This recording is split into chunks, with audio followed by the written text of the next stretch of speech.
খুঁজে বা বিভিন্ন বাসা থেকে এনে যে গোস্তগুলো এক জায়গায় করে বিক্রি করে সেটা আমরা কিনতে পারবো কিনা, এটা কিন্তু একটা কি বড় ইস্যু হয় না? কি করে গরিবরা দেখা যাচ্ছে 500 বাসায় যায়, মোটামুটি তার 15 কেজি গোস্ত হয়ে গেছে আনতে আনতে, যেটা তারা সংগ্রহ করে। এখন তারা সংগ্রহ করে চিন্তা করে 15 কেজি গোস্ত তো আমার প্রয়োজন নেই, বা 20 কেজি, কারো এক মনও হয়ে যায়। তখন তারা কি করে, ওই কোরবানির দিন বিকেল বেলায় বিভিন্ন মানে স্পটে তারা বসে, এই কোনা ওখানে বা বাজারের পাশে বসে তারা কিন্তু গোস্ত বিক্রি করে। অনেকে 400 টাকায় কেজি ধরে কিনে নেয়। আপনি সাধারণত কি গোস্তর কেজি কিন্তু অনেক, তাই না? আবার অনেকে যারা কোরবানি দেয় না তারা এটা বরকত হিসাবে কিনে, কারণ কোরবানির গরু আপনার কি গোস্ত, এটা অনেক বড় বরকত। তো এই জাতীয় প্রবলেমটা কিন্তু হয়, বা প্রবলেম কি বলবো না, এই ধরনের ঘটনা ঘটে। এখন আমাকে এক মিডিয়ার বন্ধু প্রশ্ন করেছে, হুজুর এটা তো ঘটছে অহরহ, এখন কুরবানির গরু কিনা জায়েজ আছে, মানে গোস্ত কিনা জায়েজ আছে কিনা, অ্যাট দ্য সেম টাইম কোরবানির গোস্ত বিক্রি করা কি জায়েজ আছে কিনা? আসুন, সাইয়েদানা আলী রাদিয়াল্লাহু তাআলা আনহুকে কেন্দ্র করে বিশ্বনবী একদিনকে বলেছে, ইয়া আলী মান নাহারা, যে ব্যক্তি কোরবানি করলো এবং সেই গোস্ত সেই হাড্ডি অন্য কোথাও বিক্রি করলো, তার কোরবানি আল্লাহ কবুল করবে না। আবার বিশ্বনবী বলে দিয়েছেন ওই চামড়াটাও তোমরা বিক্রি করো না। এটাও কিন্তু সহিহ হাদিস। এখন একটা প্যাচ লেগে গেছে না, যে চামড়া, গোস্ত, হাড্ডি, গরুর রশি পর্যন্ত, ইভেন যেই ইয়া থাকে না, কি বলে যেন, আপনারা কিসের মধ্যে করেন, চট অথবা এই জাতীয় চাটাই বা পলিথিনের উপরে কি করি আমরা গোস্ত বানাই, তাই না? এটাও বিক্রি করা যাবে না।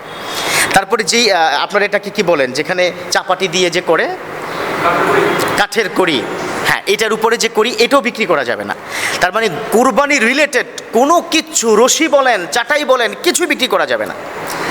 ইভেন কোরবানির চামড়ার ক্ষেত্রেও কিন্তু বিশ্বনবী কি বলেছেন, বিক্রি করা যাবে না। তাহলে সমাধান কি? ইমাম আবু হানিফা রাহমাহুল্লাহ তিনি বলেছেন, কোরবানির চামড়া কোনো গরিবকে দিলে তিনি হয়তো চওড়া দামে বিক্রি করতে পারবে না, অথবা তিনি কাজেও কি লাগাতে পারবে না, অথবা এটা দিয়ে তিনি জুতাও বানাতে পারবে না। চামড়া দিয়ে কি করি, জুতা, ব্যাগ, এই জাতীয় কিছু। তাহলে কি করবে?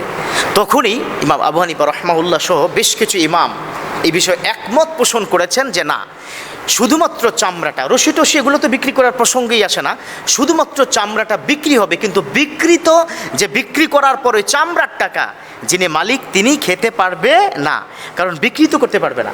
তাহলে এটা কে পাবে? এটা পাবে গরিব। তাহলে আপনার কাছে গরুর গোস্ত যত পরিমাণে থাকুক না কেন, 100 টাকা গরুর গোস্ত আপনি বিক্রি করতে পারবেন না। এখন আসুন, গরিবের যে মানে দেওয়া যে গোস্ত আপনি কিনতে পারবেন কিনা?